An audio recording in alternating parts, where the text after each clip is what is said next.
Hoy vamos a terminar esta serie de sermones que hemos tenido acerca de la madurez. Y escogí un pasaje de la Biblia que es uno de los pasajes preferidos, es uno de mis pasajes en que ocurren cosas extraordinarias y que podría estar aquí predicando las próximas 3 o 4 horas en ese pasaje. Pero como hoy juegan los Heat, no vamos a hacer eso. ¿Okay? Así que yo sé que nuestro hermano Rubén García ya tiene preparado un servicio de oración afuera ahí por los Heat, así que si usted quiere unirse, hable con él. ¿Okay? Y les quiero invitar a Mateo capítulo 16, a partir del versículo 5, dice la palabra de Dios: los discípulos llegaron al otro lado, pero se olvidaron de llevar pan. En eso, Jesús le dijo: abran los ojos y cuídense de la levadura de los fariseos y de los saduceos. Eran 2 grupos religiosos de su época, líderes religiosos de su época, que tenían sus diferencias en algunas creencias, sobre todo en el asunto de la resurrección. Unos creían en la resurrección y otros no. Pero ambos grupos estuvieron siempre en contra de Jesús, a tal punto que hasta hoy en día la expresión "este es un fariseo" se queda como sinónimo de hipocresía. Ellos comentaban entre sí: dice esto porque no trajimos pan. Es increíble muchas veces cómo la gente que está alrededor de Jesús no tiene ni la más mínima idea de lo que Jesús habla, ni tiene la más mínima idea del sentido de lo que Jesús quiere decir. Y muchas veces confundimos las palabras de Jesús, muchas veces confundimos lo que Jesús está diciendo en su palabra, porque nuestra mente está en el pan. Nuestra mente está en las cosas de este mundo, nuestra mente está en las cosas materiales, nuestra mente está puesta en cosas que no son de este mundo. Y por eso Jesús dice que mejor tenemos nuestra mente en las cosas de arriba, para poder entender lo que Dios está diciendo. Pero Jesús se dio cuenta y les dijo: hombres de poca fe, ¿por qué discuten entre ustedes que no tienen pan? ¿Todavía no entienden ni se acuerdan de los 5 panes entre 5,000 hombres y cuántas cestas recogimos? Ni de los 7 panes entre 4,000 y cuántas canastas recogimos. ¿Cómo es que no entienden? Si les dije que se cuidaran de la levadura de los fariseos y de los saduceos, no fue por el pan. Entonces ellos entendieron que no les había dicho que se cuidaran de la levadura del pan, sino de las enseñanzas de los fariseos y de los saduceos. Al llegar a la región de Cesarea, dice el versículo 13 de Filipo, Jesús preguntó a sus discípulos: ¿quién dice la gente que es el Hijo del Hombre? Ellos dijeron: unos dicen que es Juan el Bautista, otros que es Elías y otros que es Jeremías o alguno de los profetas. Y él les preguntó: ¿y ustedes? ¿Ustedes quién dicen que soy yo? Simón respondió: tú eres el Cristo, el Hijo del Dios viviente. Entonces Jesús le dijo: bienaventurado eres Simón, hijo de Jonás, porque no te lo reveló ningún mortal, sino mi Padre que está en los cielos. Y yo te digo que tú eres Pedro, y sobre esta roca edificaré mi iglesia, y las puertas de la muerte, del Hades, no podrán vencerla. Para mí, una de las palabras más importantes, más poderosas que tiene la palabra de Dios es estos versículos que acabamos de leer. Queremos terminar esta campaña en esta mañana enfatizando la importancia de cómo podemos mantenernos como un grupo, como cuerpo de Cristo, como congregación, como tu grupo de conexión, el grupo que se reúne en tu casa, el grupo que se reúne todas las semanas para hablar de la palabra de Dios y para atendernos unos a otros, para conversar unos por el otro. ¿Cómo podemos mantenernos unidos en Dios por tiempo? ¿Cómo como iglesia, cómo la iglesia de Dios se ha podido mantener de una forma o de otra, con cosas que tenemos que cambiar, transformar o dejar o entender, pero cómo esa iglesia ha logrado después de 2000 años, la palabra de Jesús se ha podido cumplir y se seguirá cumpliendo por estos años. Alguien dijo, ¿cómo puede estar muriendo algo que no puede morir? La iglesia de Jesús nunca va a morir.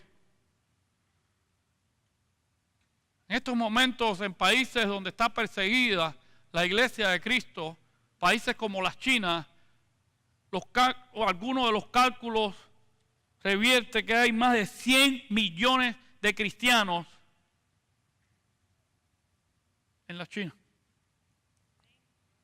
5,000 personas están viniendo a los pies de Cristo diariamente en la China. En países como Pakistán y otros países musulmanes, algunos de los cuales no se pueden mencionar sus nombres oficiales por problemas de seguridad, el cristianismo está creciendo tremendamente.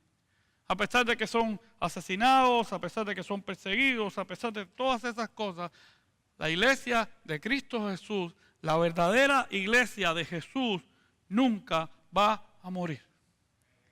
La pregunta es, ¿cómo Dios logra eso? ¿Cómo logra que tantos seres humanos, con tantas diferentes maneras, la iglesia es la única institución que puede tener personas de toda raza, de todo nivel social, de todo aspecto político? La iglesia es el lugar donde podemos estar juntos en diferentes idiomas, en diferentes backgrounds. La iglesia no tiene requisito ninguno. La iglesia de Cristo Jesús no necesita ningún requisito exterior, ni cómo lucir, hablar, estar, para ser parte de la iglesia de Jesús.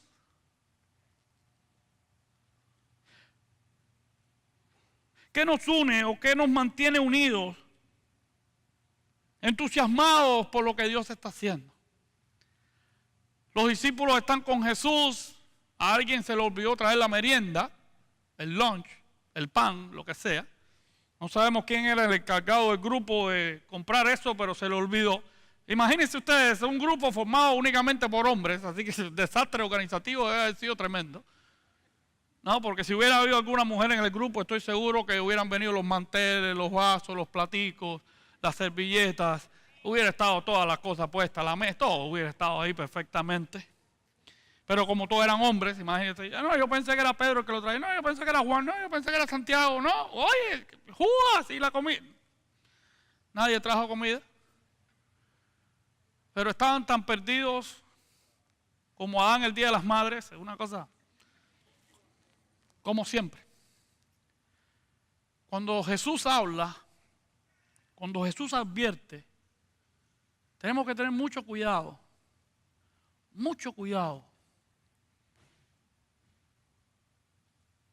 en entender lo que Jesús está hablando. Hace unas semanas atrás estudiaba un pasaje, capítulo 16 de Juan, interesantísimo. Jesús le dice a sus discípulos, muchos los matarán a ustedes, muchos los van a perseguir a ustedes, muchos los van a poner en la cárcel a ustedes, muchos los van a asesinar a ustedes pensando que le están haciendo bien a Dios. Yo he pensado muchas veces, Señor, ¿cómo es posible que alguien piense que le está haciendo bien a Dios, que está bien con Dios y está tan alejado de Dios? Está tan fuera de tu voluntad, tan perdido de lo que tú deseas, tan fuera de lo que tú anhelas para nuestras vidas. ¿Cómo es posible? Y eso aplica para cada uno de nuestras vidas. Muchos de nosotros muchas veces creemos que estamos en el medio de la voluntad de Dios y a veces estamos súper fuera de la voluntad de Dios porque verdaderamente estamos haciendo nuestra voluntad, nuestros deseos, no lo que el Señor quiere. Pero una de las cosas importantes para mantenernos entusiasmados y para mantenernos en lo que Dios quiere que hagamos es tener una muy buena memoria. Qué fácil somos nosotros los seres humanos para olvidarnos de lo que Dios ha hecho. Jesús inmediatamente les dice, hombres de poca fe, ¿no se acuerdan cuando con 5 panes le di comida a 5,000 hombres? ¿Y se acuerdan lo que sobró? ¿No se acuerdan que después le di a tantos miles con unos 7 pesos? ¿No se acuerdan de eso? Porque eso sucedió hace unas semanitas atrás. ¿No se acuerdan de los milagros que he hecho en el medio de ustedes?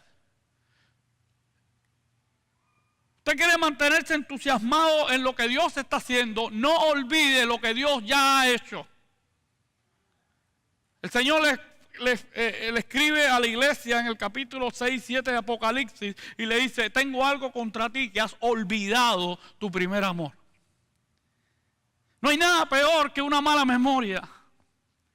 No hay nada peor que un cristiano con mala memoria. No hay nada peor que un matrimonio con mala memoria. No hay nada peor que un amigo con mala memoria. No hay nada peor que eso.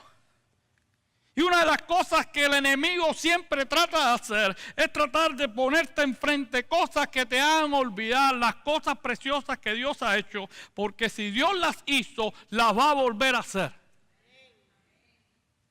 Porque la palabra de Dios dice que Dios es el mismo ayer, hoy y por los siglos. Dios no cambia, mi querido hermano. Nosotros a veces actuamos como se le acabaron los poderes a Dios, se le terminó el control. Sí, lo hizo una vez. La palabra de Dios dice que tonto es aquel que cree que el tiempo pasado fue mejor. ¿Usted sabe lo que significa eso? Que Dios siempre tiene algo mejor en el futuro. Dios siempre tiene algo mejor. Es muy difícil conversar con alguien hoy en día sin que la gente no te mencione qué mal estamos. Qué mal estamos. En las próximas elecciones, qué mal estamos.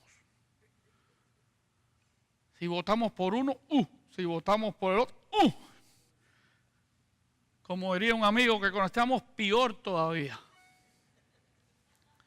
Y con todo el mundo que usted conversa, estamos mal. Sí, mire, podemos estar mal y posiblemente vamos a estar peor. Pero déjeme decirle algo, Dios está en control.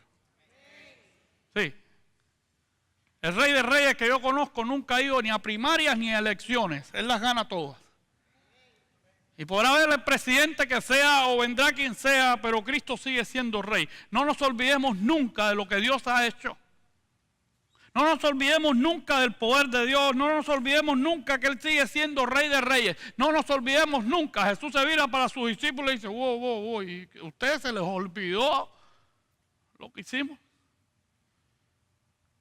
La primera característica de la gente que se desanima es porque ha olvidado lo que Dios hizo. La primera característica de un grupo que se desparrama, un grupo que no está unido, un grupo que no está entusiasmado es porque ha olvidado el poder de Dios. Porque ha olvidado lo que Dios puede hacer. No olvides nunca. Por eso es importante que tú en tu matrimonio crees momentos felices y no los olvides nunca. Esta vida está llena de cosas difíciles, duras, complicadas, amargas, tristes. Eso no es un secreto para nadie. Por eso cuando pase algo bueno, recuérdalo bien, almacénalo bien, manténlo ahí en un rincón especial de tu corazón para que cuando vengan los momentos difíciles seas capaz de recordar los momentos buenos, los momentos gloriosos, y eso te va a dar fuerza para seguir hacia adelante, porque si Dios lo hizo, lo va a hacer otra vez. Y no solamente lo va a hacer otra vez, sino que lo va a hacer mejor. No se olviden de eso. No se olviden que se le había olvidado el pan para 12 o 13 personas. Y Jesús le dice: pero ¿no te acuerdas que yo alimenté a 5,000 hombres y a 7,000 hombres? ¿Tú crees que si le di comida a 7,000 y a 5,000 no voy a tener para darle a 13? Por eso Jesús le dice a sus discípulos: tú no te das cuenta que mi Padre alimenta, atiende a todas las aves de los cielos. ¿Tú crees que no lo va a hacer contigo? Nosotros a veces sacamos de proporción el poder de Dios. A veces se nos olvida que Dios tiene el poder para hacer las cosas gigantescas. ¿Tú crees que no va a atender lo más pequeño? No te olvides nunca de lo que Dios está haciendo. Jesús le dice a sus discípulos: ¿quién dice la gente que soy yo? ¿Qué está hablando la gente por ahí que es Jesús? Es importante saber que un grupo se mantiene unido, un grupo se mantiene sólido, un grupo se mantiene claro cuando clarificamos lo que no creemos. Es importante saber lo que la gente de este mundo cree de Jesús. Me llama muchísimo la atención y siempre me ha llamado la atención que el concepto que la gente tenía de Jesús fuera de sus discípulos era un concepto bueno. Algunos dicen que tú eres Juan el Bautista, otros que eres Elías, otros que eres un profeta, otros que eres... Ninguno de los conceptos que tenían fuera del grupo que estaba cerca de Jesús eran malos, pero no eran suficientes. No eran suficientes. Mi querido hermano, déjame contarte algo. Una de las estrategias que Satanás ha usado siempre es tomar la verdad de Dios y distorsionarla un poquito. No mucho, ¿eh? Un poquito. Coge la verdad de Dios y la distorsiona un poquito nada más. Satanás se presenta frente a Eva y le dice, con que Dios te ha dicho. Dios te dijo que si comes del árbol del bien y del mal, vas a saber con que Dios te ha dicho. Empezó con lo que Dios ha dicho. Cuando Satanás tienta a Jesús en la tentación, todas las palabras que Satanás habló a Jesús estaban en la Biblia. Todas eran versículos bíblicos. En ningún momento nada de lo que dijo era mentira. Pero era una verdad distorsionada un poquito.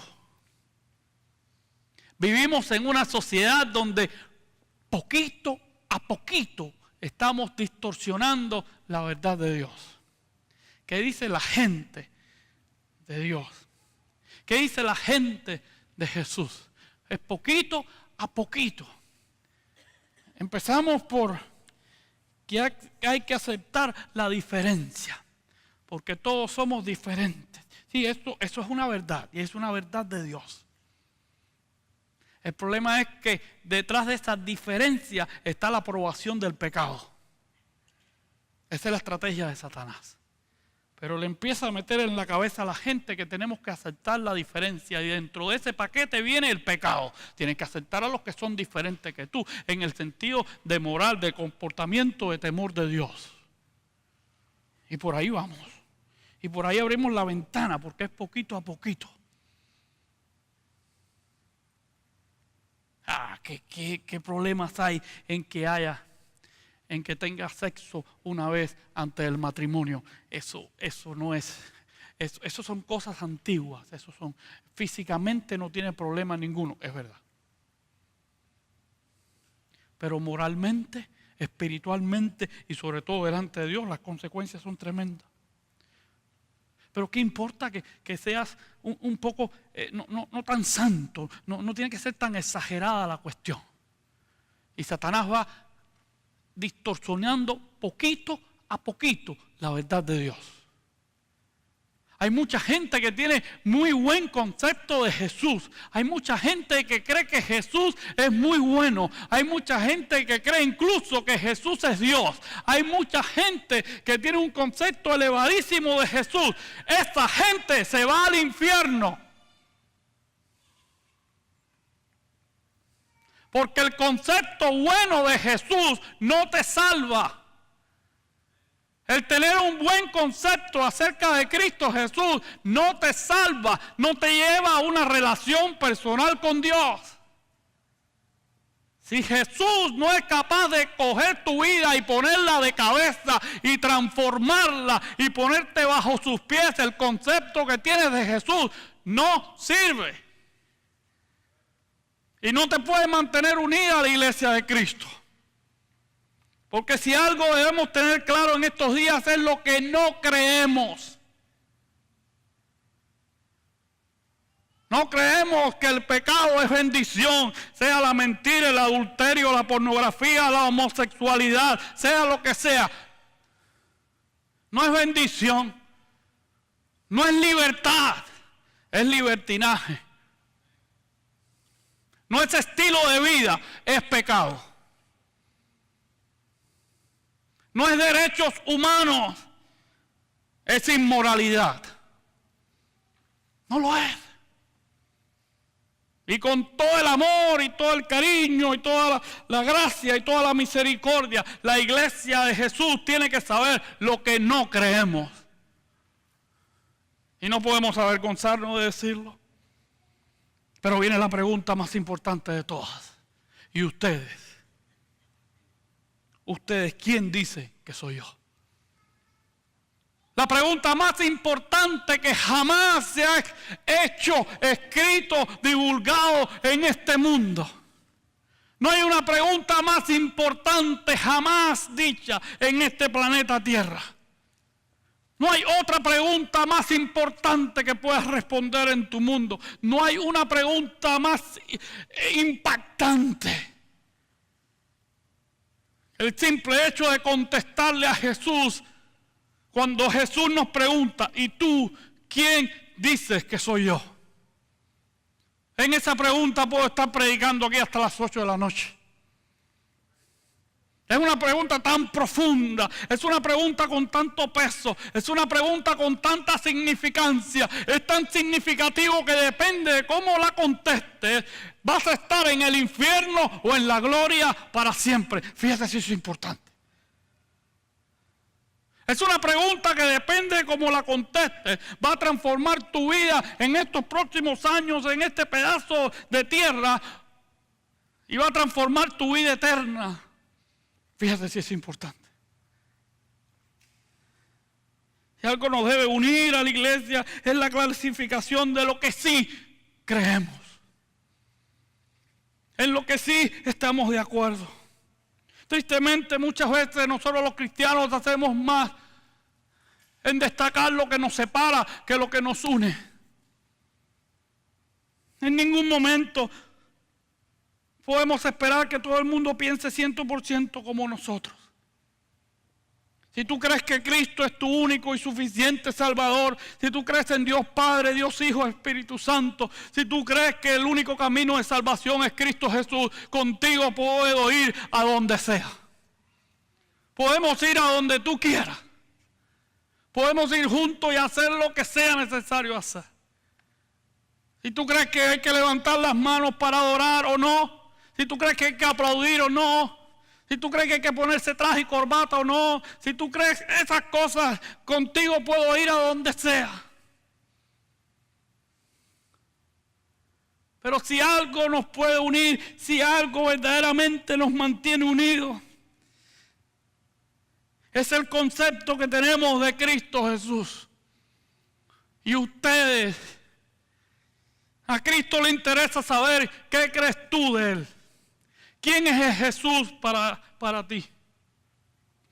La respuesta de Pedro fue tremenda, sencilla pero profunda. Tú eres el Cristo, el Hijo del Dios viviente. La expresión el Cristo significa el Mesías, el Salvador, el que limpia los pecados, el único camino, la única respuesta, la única forma de tener una relación personal con Dios. La expresión tú eres el Hijo del Dios viviente significa tú eres Dios mismo, tú eres el Cristo, tú eres el Dios hecho carne, tú eres el Dios que ha venido para relacionarse con nosotros, tú eres el camino, la verdad y la vida, tú lo eres todo.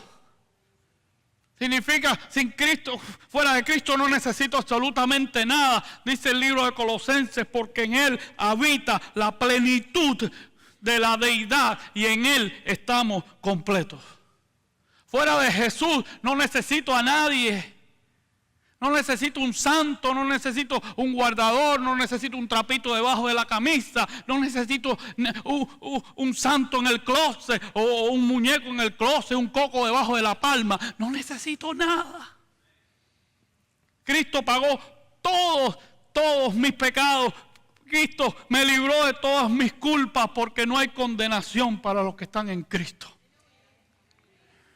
Pero la expresión que dice ustedes que soy yo, dice más que eso.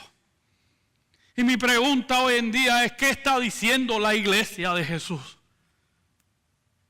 ¿Qué estamos hablando de Jesús? ¿Qué estamos tú y yo transmitiéndole a este mundo que es Jesús? La imagen que tengo de su iglesia hoy en día es, nosotros somos cristianos. Y nos escondemos detrás de la vergüenza de manifestar a Jesucristo.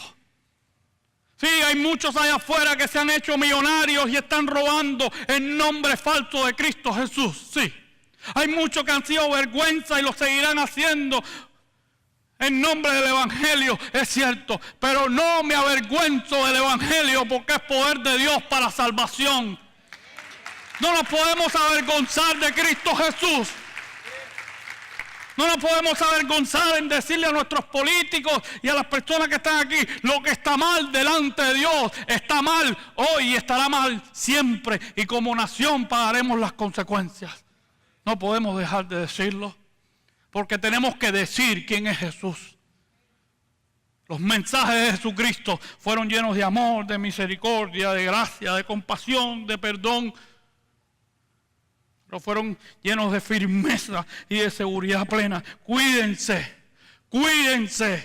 de la levadura de los fariseos, que simplemente están dispuestos y están puestos para destruir y acabar con el reino de los cielos.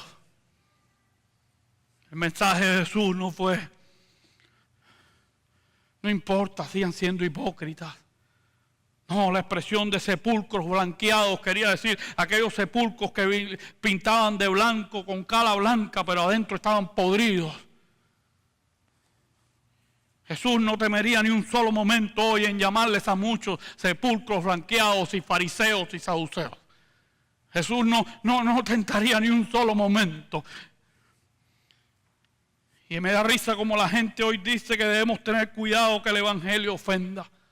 Pero es que el Evangelio siempre ha ofendido. Y el Evangelio siempre va a ofender.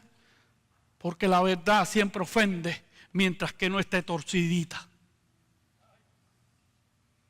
Cuando la verdad no ofende. Cuando la verdad no te revela tu pecado. Cuando la verdad no te redarguye de pecado. Cuando la verdad no te hace levantar de tu silla y hacer la disposición de cambiar para la gloria de Dios. Es una verdad torcidita. Y yo suplico a Dios que del púlpito de esta iglesia nunca se predique una verdad torcidita. No. Que la verdad se predique como es. Y la verdad que no duele no es verdad. La verdad que no toma tu corazón y lo desnuda delante del Dios santo, santo, santo. La verdad que no te humilla, la verdad que no quebranta tu corazón delante del temor del Rey de Reyes y Señor de Señores. No es verdad. ¿Quién estamos diciendo nosotros hoy en este siglo XXI? ¿Quién es Cristo? ¿Quién es Cristo para ti? En el momento de las tentaciones, en el momento que estás frente a esa computadora, frente a ese teléfono lleno de pornografía, o de nuestras escuelas llenas de inmoralidades. El miércoles pasado tuve la oportunidad de participar en una reunión con los maestros de esta escuela, algunos maestros. Uno de ellos está a punto de retirarse y yo fui a hablar con él y le dije, me enteré que te vas a retirar. Y él me dijo, sí, pero no quieren que me retire. Y le dije, ¿por qué? Dice, porque no hay maestros. ¿Cómo que no hay maestros? No, la gente no quiere ser maestro. Y le dije, ¿por qué? Porque no hay quien los enseñe. Y yo le dije, explíqueme eso. Entonces vino otra maestra y vino otro más. Y dice, porque estamos recogiendo lo que hemos criado. Porque lo que le estamos enseñando, lo que nos han obligado, y esa fue la palabra que utilizó ella, lo que nos han obligado a enseñarle a nuestros jóvenes es que piensen que no le podemos educar, que nosotros no tenemos autoridad para educarle, que no tenemos autoridad, que ellos tienen toda la libertad para descubrir todo lo que quieren. Qué bonito suena eso, porque esa es una verdad torcida. Pero la palabra de Dios dice, educa al niño en su camino y aun cuando fuere viejo no se apartará. Los niños necesitan educación y dirección. Cuando usted lleva a una nación sin dirección, es una nación que se desboca, porque el ser humano se desboca en sí mismo, porque la naturaleza nuestra es rebelde, la naturaleza nuestra es así, es egoísta. ¿Qué vendrá después de todo esto? ¿Qué vendrá después que el enemigo con sus verdades torcidas alcance el próximo terreno, solamente Dios sabe. A la iglesia le corresponde mantenerse unida en lo que no creemos. A la iglesia nos corresponde estar unidas en lo que creemos. Debemos entender que la única respuesta, la única solución es Cristo en el corazón de los americanos. Es Cristo en el corazón de nuestros jóvenes. Es Cristo en el corazón de la próxima generación. Es el Evangelio, es su palabra. Hemos votado la Biblia, pero no hay fe sin la palabra de Dios, porque la fe viene por el oír y el oír la palabra de Dios. Si no enseñamos la palabra de Dios, si no mostramos la palabra de Dios, nunca habrá fe salvadora, nunca la gente conocerá quién es verdaderamente Cristo, nunca hay salvación real. No podemos abandonar la palabra de Dios. Parte de la iglesia decir quién es Jesús, es debemos predicar la palabra de Dios. Lo último que nos mantiene juntos es la seguridad plena, la fe que tenemos en el poder de lo que creemos. Pedro, sobre esta roca, sobre esta confesión que no te la reveló sangre ni carne, sino mi Padre que está en los cielos, sobre esa declaración de que Cristo es Rey, de que Jesús es el Dios Todopoderoso, sobre esa roca edificaré mi iglesia, y ni aun las puertas de la muerte prevalecerán contra ella. No podemos perder la fe y la confianza en el poder de lo que creemos. Cristo ha sostenido su iglesia sobre la creencia de que Él es Dios, de que Él es el único Salvador, de que Él es Cristo, de que Él es el único camino, la verdad y la vida. Y sobre esa roca nunca su iglesia será removida. Los que son removidos son los que nunca aceptaron a Cristo como la única solución, como la única respuesta, como la única guía. Aparentemente la iglesia ha perdido la fe en el poder de Cristo.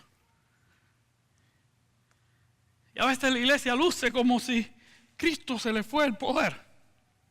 No, mi hermano. El poder de Cristo no mengua, no disminuye, no se achica, no deja de existir.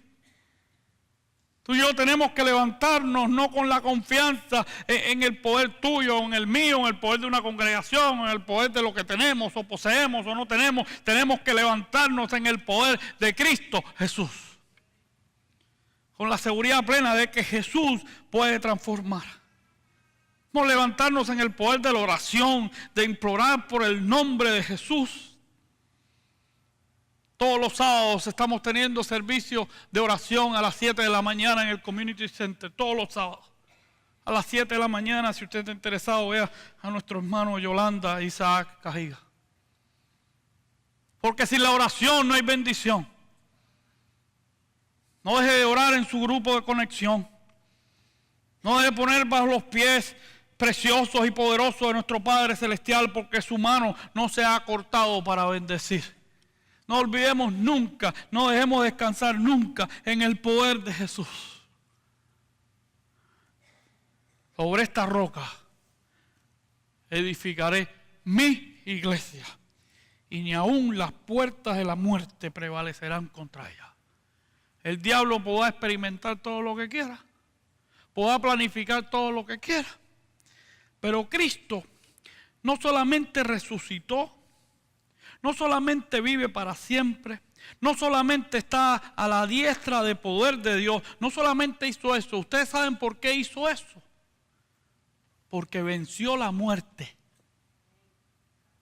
Le quitó el poder a la muerte. Le arrancó el poder a la muerte. El plan macabérico de Satanás de destruir y acabar, Cristo lo venció. Entonces cuando Satanás mencione o usted escuche que la gente diga la iglesia se está muriendo, usted tiene el permiso de parte de Cristo de sacarle la lengua. Porque Cristo venció. Pero a veces parece que nos olvidamos de eso. Yo quiero hacerte una pregunta en esta mañana. La pregunta más importante que se ha hecho en todo este planeta Tierra. Y estoy seguro que Jesús lo hizo con la mentalidad de que su iglesia se hiciera la misma pregunta a cada momento. ¿Y ustedes? ¿Quién dice que soy yo? Hay 3 tipos de personas en este mundo. 3 tipos de personas. Los que tienen un concepto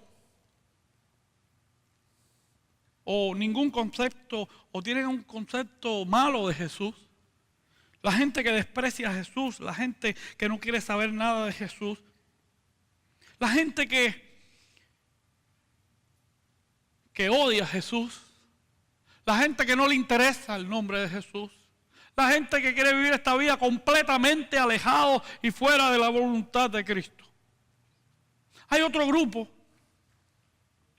que son la gente que tiene un muy buen concepto de Jesús. Juan el Bautista, algunos de los profetas, Isaías, un buen maestro, una buena cosa para tener, una muy buena tradición, una cadenita con él colgando, o un retrato de él en la pared con un corazón en la mano. Hay gente que tiene un muy buen concepto de Jesús. Y entonces está el tercer grupo, los que creen que Cristo, Jesús, es el Mesías prometido, el Hijo de Dios, el único camino, la verdad y la vida. Me pregunta en esta mañana, me imagino que si estás aquí porque alguien te invitó o porque te han traído, me imagino que no desprecias a Jesús porque sabías que aquí se iba a hablar de él. Me imagino que no lo odias, me imagino que no lo desprecias, me imagino que quizás ese tercer grupo hay muy poca posibilidad que haya alguien aquí, aunque si lo hay, quiero decirte que Dios te ama, Cristo murió en la cruz por ti. Que si en tu corazón hay rencor y odio por Jesucristo, Él lo hizo todo por ti. Y hoy está dispuesto a recibirte y amarte y a recibirte como su hijo.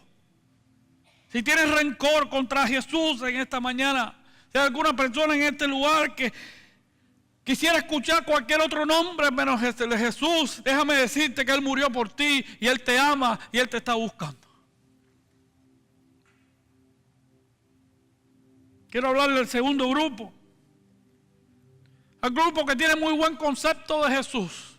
Tan bueno que vengo todos los domingos a la iglesia. Tan bueno que de vez en cuando pongo un versículo bíblico de él en Facebook para que la gente vea que estoy espiritual. Tan buen concepto que tiene que Jesús que de vez en cuando miro al cielo y hago una oración. O de cuando en vez le quito el polvo a la Biblia o abro el app que tengo en mi computadora.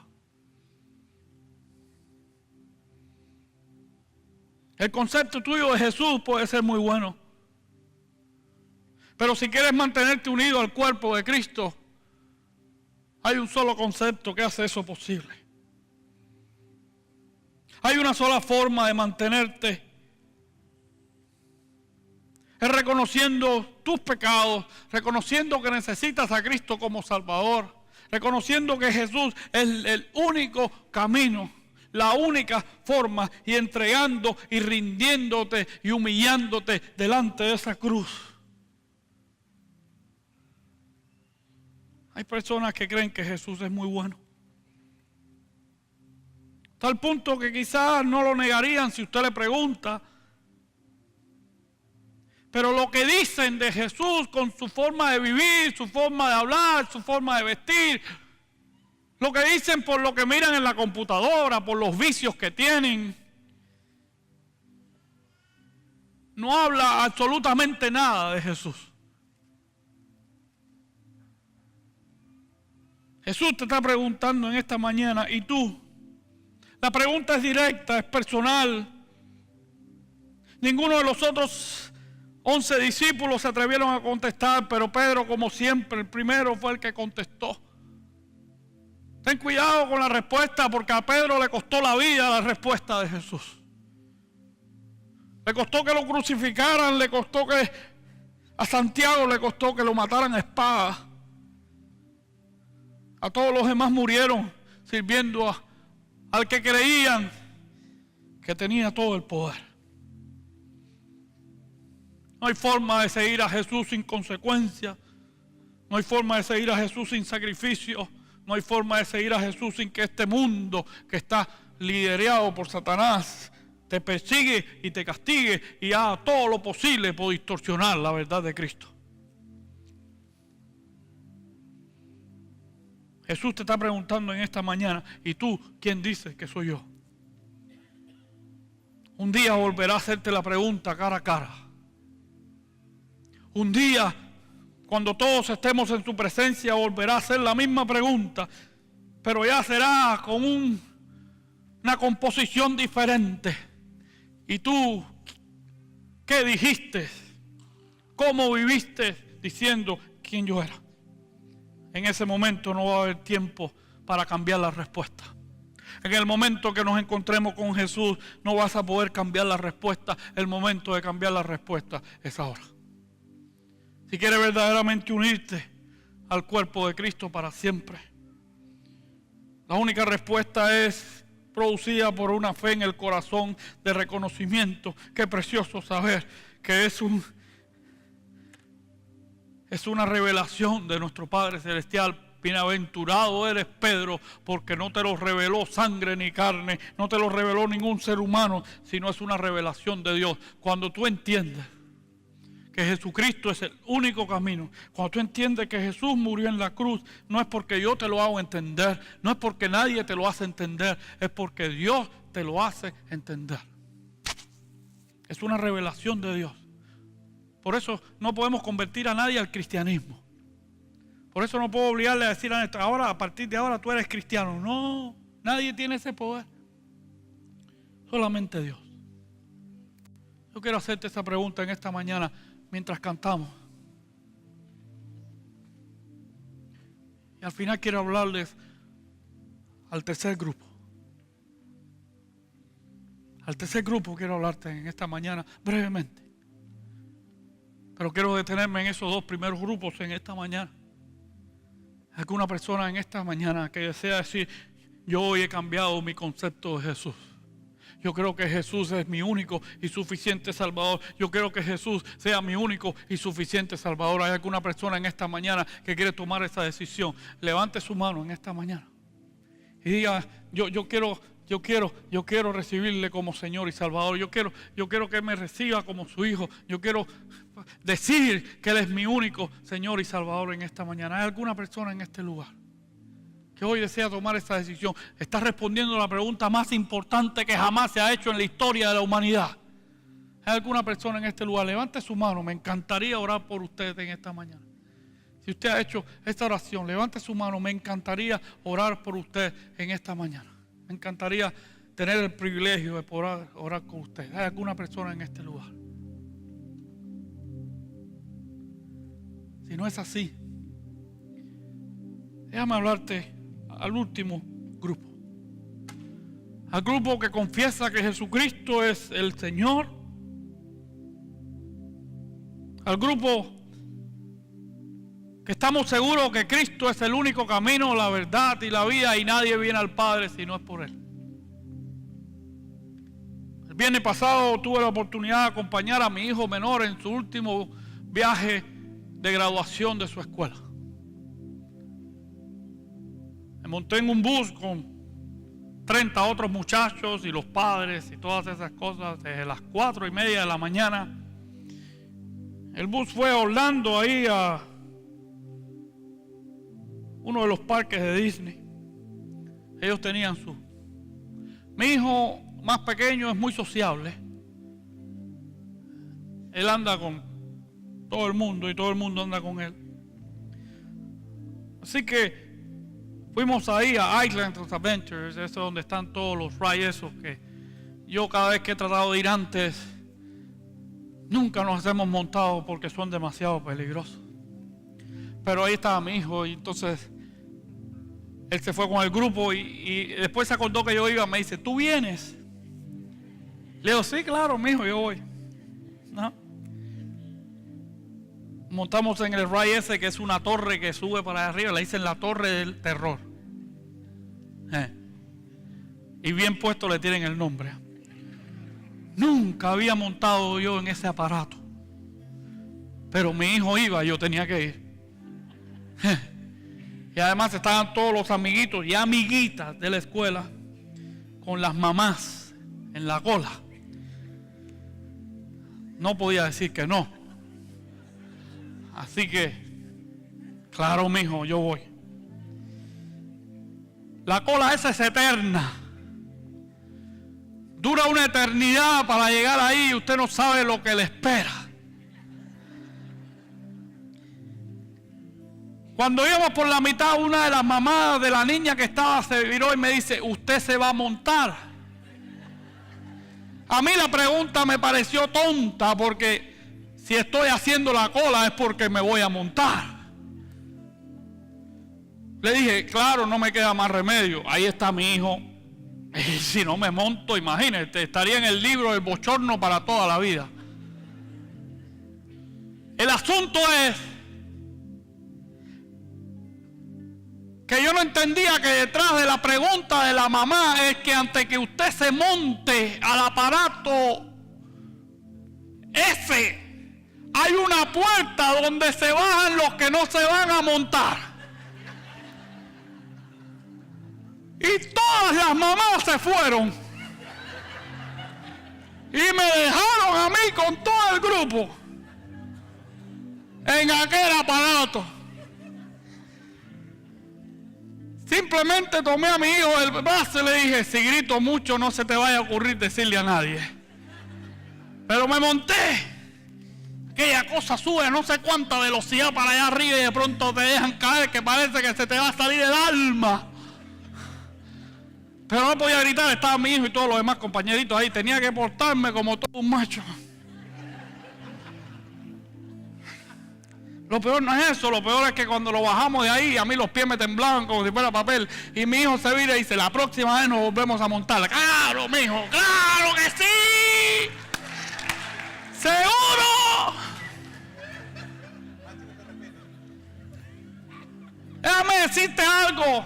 Si tú crees que Cristo es Dios, si tú crees que Cristo es único y suficiente Salvador, hay muchos que en el momento de montarse se van a ir por la puertecita de salida, pero lo único que te va a mantener es el propósito de saber que hay poder en el nombre de Jesús, y te puedes montar y te puedes bajar y lo vas a gozar. Y la próxima vez me vuelvo a montar. Si usted cree que Cristo es Señor, y en esta mañana Jesús tiene la seguridad plena que te puede preguntar: ¿y tú quién dice que soy yo? Y tú te puedes levantar y confiar en el poder, que no importa lo que estén planeando allá afuera, no importa en el baño que usted tenga que entrar, usted va a tener la seguridad de que Cristo está con usted porque usted es hijo de Dios. Yo te invito en esta mañana que tú le digas: Señor, permíteme gozarme en tu poder, en la seguridad plena de que las puertas de la muerte no prevalecerán contra tu iglesia. Y dile en esta mañana: Cristo es vencedor en cualquier momento. Vamos a unir a darlo en esta mañana.